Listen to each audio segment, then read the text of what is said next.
This warm-up is going to target the lower body. We're going to get a lot into the hamstrings, a bit of hip rotation, and getting into the inner thigh and the glutes, a little bit of everything. So we're going to start with a 4-point squat position. So that means we're going to be on the floor. We're going to have our knees quite wide. So I want to make sure that you're not really narrow in your knee position, because if you're going to squat, you're going to be a little bit wider.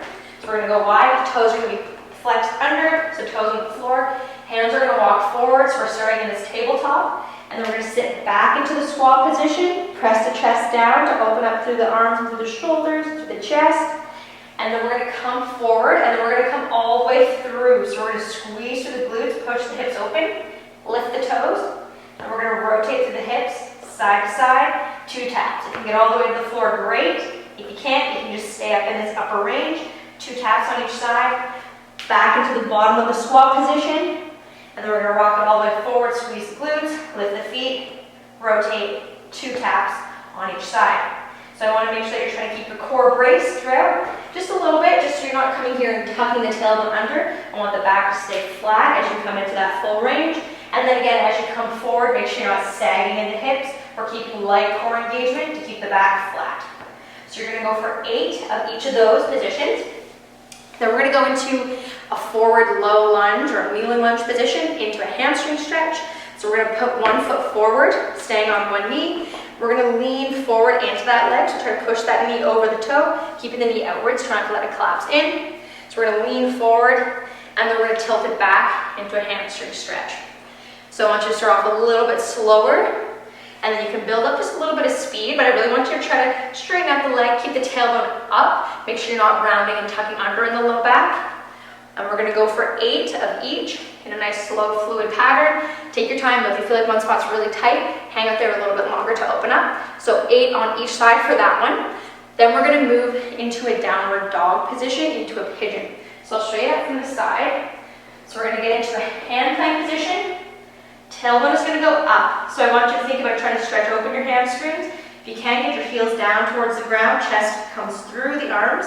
Keeping light core engagement. If you need a little bit of bend in the knee because your hamstrings are tight, feel free to do so. From the down dog position, we're going to swing 1 leg forward into our pigeon, and then we're going to swing back into the downward dog, and then alternate over to the other side. If you want, you can hang up here just a little bit if it's feeling really tight.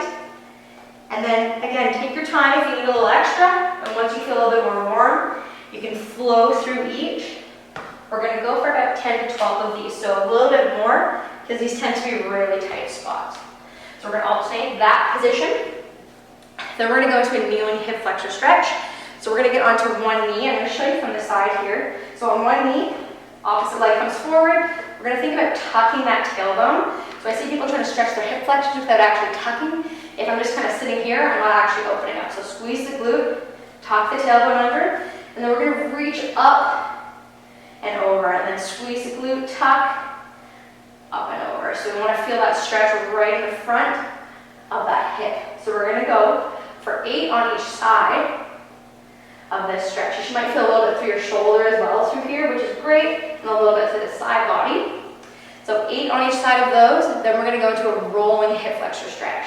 So when you go back to your first leg, you're going to take the leg that's up, and you're going to move it out to the side, just a little bit like that, so we can get a little bit of lateral movement here. So out to the side just a little bit, and then we're going to roll by tucking the glute, rolling forward, and then gently rolling out. So we're just amplifying that outward movement of the knee from the hip, opening up for the inner thighs a little bit. You can play with your position. You can even go a little bit further if you feel like you need that extra stretch.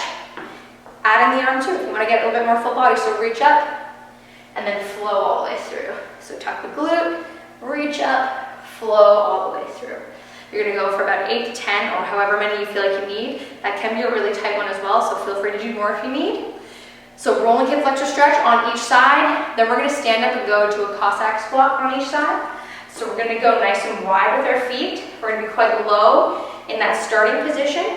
Arms can go out front, extra challenge overhead, or can go onto the floor if you need more support. We're going to drop down to each side.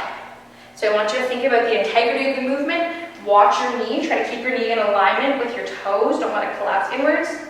And you're going to feel this stretch probably through your inner thigh, maybe a little bit through your glutes, your hips. It's Again, I'm gonna feel a little bit tight here. I want you to focus on pushing through your foot laterally so that you're activating your glute, you're engaging that glute to really push out from side to side.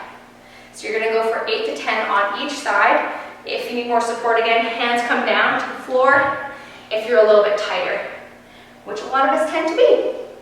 And that's gonna be your full lower body sequence warm-up for today. Let me know how it goes.